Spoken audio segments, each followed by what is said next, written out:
Good day mga guys. Another day, another video. Samahan niyo ako, mayroon tayong sa experience ko tungkol to sa sa toll gate dito sa Islex. Yung experience ko dito sa Islex, mga guys, yung RFID. 'Di ba yung RFID natin minsan walang load. So ngayon hindi ako naglo-load kasi bihira lang ako dumadaan. So pag nagdumaan ako sa cash lane, sa cash mismo, sa exit,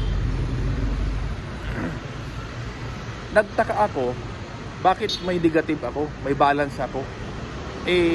Nagbabayad naman ako ng cash. So hindi na ako mapakali. Kasi bakit ganon?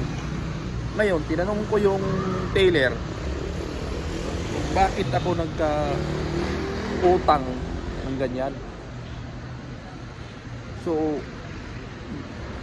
nagka-balance ako ng diyan 1,000. Tapos nabayaran ko yung nabayaran ko ng 1,000 yung balance ko. So nawala yung nawala yung utang ko. Pero yung 1,000 na yan, bayad na ako yan sa cash. So tinanong ko yung teller, ang sabi ng teller, kaya nagka-negative ako dyan kasi nasisensor yung RFID ko. Automatic pala yan.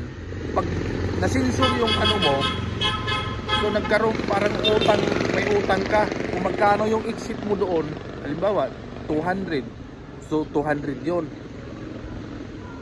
Pero bayad na yung sa cash.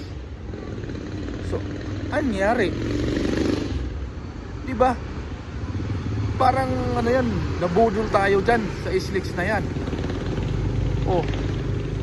Tapos sabi nung teller, pupunta daw ako sa customer service, i-review daw yung history. Ngayon pag na-review yung history, maripan ba yung yung binabaya, yung nakukoleksyon doon sa na doble yung singil nyo sa akin.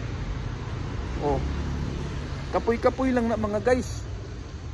Dapat ayusin ng yan, ayusin nyo nung para hindi masensor yung yung RFID natin. Ngayon ang katuwiran nung nung teller, kailangan na daw maglo-load sa RFID. Yun nga sir, mag-load nga. Hindi naman ako araw-araw dyan dumadaan sa Islex na yan.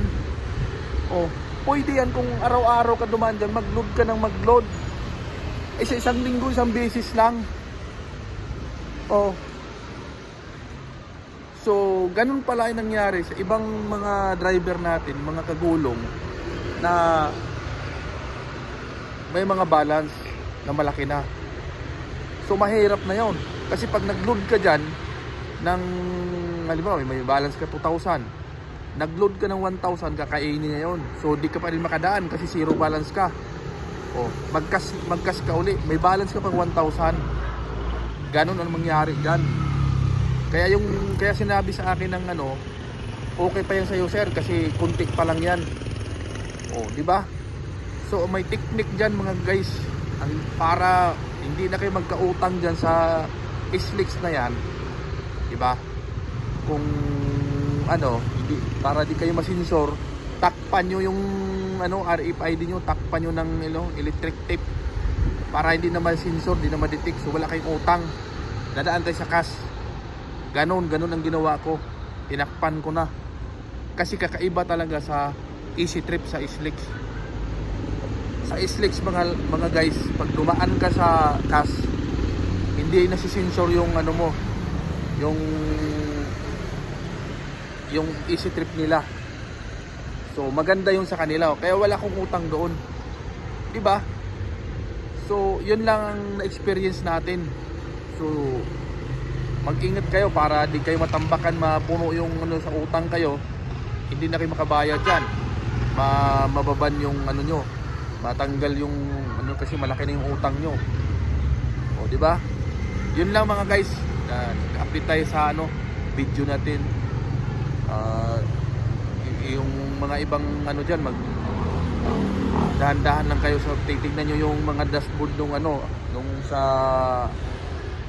Slicks, kasi makikita yun doon eh. So yun lang today for this video.